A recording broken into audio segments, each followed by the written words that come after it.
Hello everyone, আজি প্ৰথমবাৰ আপোনালোকৰ বাবে লৈ আহিছো এটা ডল কেক আৰু এই ডল কেকটো আপোনালোকে কোনো ধৰণৰ ডল মোল্ড বা কেক টিন নথকাকে কেনেকৈ বনাব হেতু মই ধুনীয়াকৈ আজি দেখাই যাম বুজাই যাম লগতে আৰু আপোনালোকে চাই থাকিব ভিডিঅটো। এতিয়া বলক আৰম্ভ কৰো। প্ৰথমতে মই ক্ৰীম অলপ লগাই লৈছো কেক বৰ্ড এটা লেয়াৰ দিলো আৰু সুগাৰ সিৰাপ দি দিছো লগতে তাৰ ওপৰত মই ক্ৰীম দি এনেকৈ মিলাই যাম। যেহেতু মই কৈছো যে ডল কেকৰ কেক টিন নাই তো সেইভাবে মই দুবাৰ বেক কৰিছোঁ। দুবাৰ মানে যেহেতু কেকটো যিমান বিচাৰে আপোনালোকে যদি 1 পাউণ্ডৰ বনায় বা 2 পাউণ্ডৰ বনায় তাৰ ওপৰত ডিপেণ্ড কৰে কিমান ডাঙৰ হয় কেকটো। তো মই দুবাৰ বেক কৰি লৈছোঁ। এটা মই 6.5 ইঞ্চ কেক টিনত বেক কৰিছোঁ আৰু এটা মই 5.5 ইঞ্চৰ কেক টিনত বেক কৰিছোঁ। প্ৰথমতে মই 6.5 ইঞ্চৰ সেই কেকটো প্ৰথমত দি লৈছোঁ, তাৰ পাছত সৰু সৰু এনেকৈ দি যাম আৰু যদি প্ৰয়োজন হয় মাজে মাজে কাটি যাব লাগিব কেকটো অলপ অলপ। ইয়াতে চুওক যিটো ডাঙৰ সাইজৰ স্পঞ্জ আছিলে সেইটো 3টা লেয়াৰৰ পাছত যিটো 4 নম্বৰ লেয়াৰ সেইটো মই অলপ কাটি যাম। হেনেকে মানে এতিয়া সৰু সৰু কৰি যাম সাইজটো, তেতিয়াহে ডল কেকৰ শেপটো আহিব। তো ইয়াতে মই অলপ কাটি দিছোঁ কেঁচিৰে।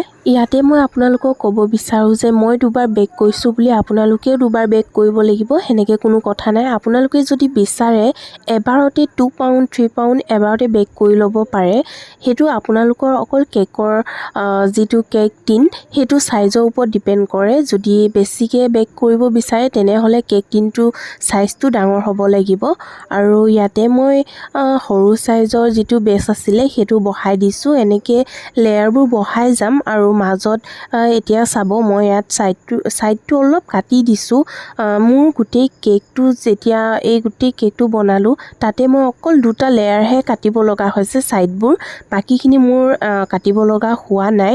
সেইকাৰণে মই আপোনালোকক ক'ব বিচাৰোঁ যে দুবাৰ বেক কৰক, তেতিয়া মানে আপোনালোকৰ এই কেকৰ সাইডবোৰ কাটিব লগা নহয় আৰু কেকটো বেছিকৈ নষ্ট নহয়।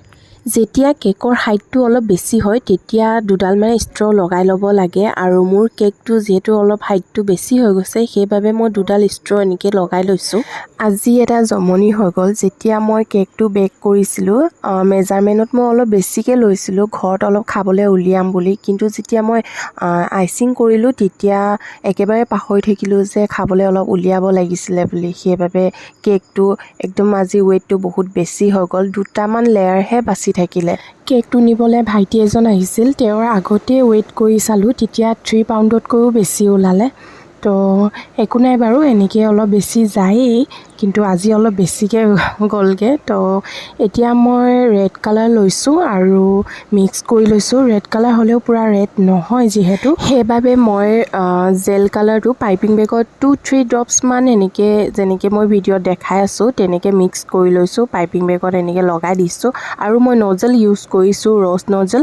তো ইয়াতে মই ক্ৰীমটো ভৰাই ল'ম, তেতিয়া ৰেড কালাৰটো অলপ ডাঠকৈ আহিব আৰু সেইবাবে মই এনেকৈ কৰি লৈছোঁ।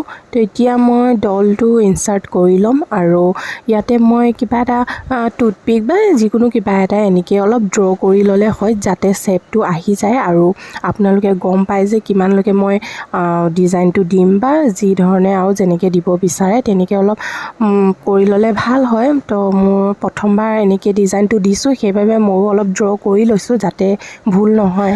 কেকটো মোক খুৰী এজনীয়ে অৰ্ডাৰ দিছিল, তাই ছোৱালীজনীৰ কাৰণে। ছোৱালীজনীৰ বয়স 11 বছৰ হৈছে বুলি কৈছিল। তো ছোৱালীজনীয়ে মানে ভণ্টিজনীয়ে কৈছিল যে মোক ৰেড কালাৰ আৰু পিংক কালাৰ লাগে আৰু অলপ কালাৰফুল হ'ব লাগে কেকটো। তো সেইবাবে মই অলপ কালাৰফুলকৈ বনাইছোঁ যাতে তাইও পচন্দ কৰে আৰু কাষ্টমাৰে যেনেকৈ পচন্দ কৰে তেনেকৈ দিবলৈ চেষ্টা কৰোঁ যিমান পাৰোঁ। এতিয়া আপোনালোকক এটা মই টিপছ দি দিওঁ, যদি আপোনালোকৰ ওচৰত অৰেঞ্জ কালাৰ নাথাকে তেতিয়া ৰেড কালাৰ আৰু য়েল্ল' কালাৰ 2টা মিক্স কৰিলে এনেকুৱা এটা অৰেঞ্জ কালাৰ পাব।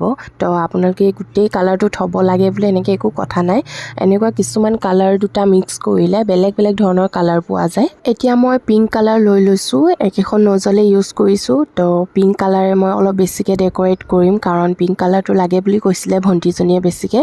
তো সেইবাবে এতিয়া মই গোটেই এইটো ডিজাইনটো গোটেই পিংক কালাৰে মই কভাৰ কৰিম তো চাই থাকক ভিডিঅ'টো ধুনীয়াকৈ একদম স্কিপ নকৰিব মাজে মাজে টিপছবোৰ পাই থাকিব সেইবাবে স্কিপটো একদমেই নকৰিব এই ডিজাইনটো দিবলৈ একদম কষ্ট নহয় ইংৰাজী যেনেকৈ চি বা ই লেটাৰটো লিখে তেনেকুৱাকৈ এনেকুৱা ঘূৰাই দিলেই হৈ যায় তেতিয়া ডিজাইনটো ধুনীয়াকৈ আহি যায় আৰু ইমানখিনিতে চাওক মোৰ বেক যিটো ডিজাইন সেইটো পূৰা হৈ গ'ল এতিয়া মই ফ্ৰণ্টত ডিজাইনটো দিম তাৰ বাবে মই ইউজ কৰিছোঁ সৰু ষ্টাৰ নজল মই স্ক্ৰীনত ফটো দি দিছোঁ আৰু চিম্পলকৈ এনেকুৱাকৈ ডট ডট দি যাম ডিজাইনটো নিজে আহি যায় তো এনেকুৱাকৈ গোটেই মই ফ্ৰণ্ট ছাইডটো কভাৰ কৰি ল'ম কিন্তু এডোখৰ অকল এৰি দিম তাত মই বেলেগ এটা ডিজাইন দিম তাৰ বাবে আকৌ মই ইউজ কৰিম ষ্টাৰ নজল আৰু স্ক্ৰীনত মই নজলটো ফটো দি দিছোঁ আপোনালোকে চাই ল'ব অনলাইনতো চাৰ্চ কৰি চাব পাৰিব বা দোকানতো গৈ বিচাৰিলে পাই যাব ইয়াতে ষ্টক এয়া হৈছে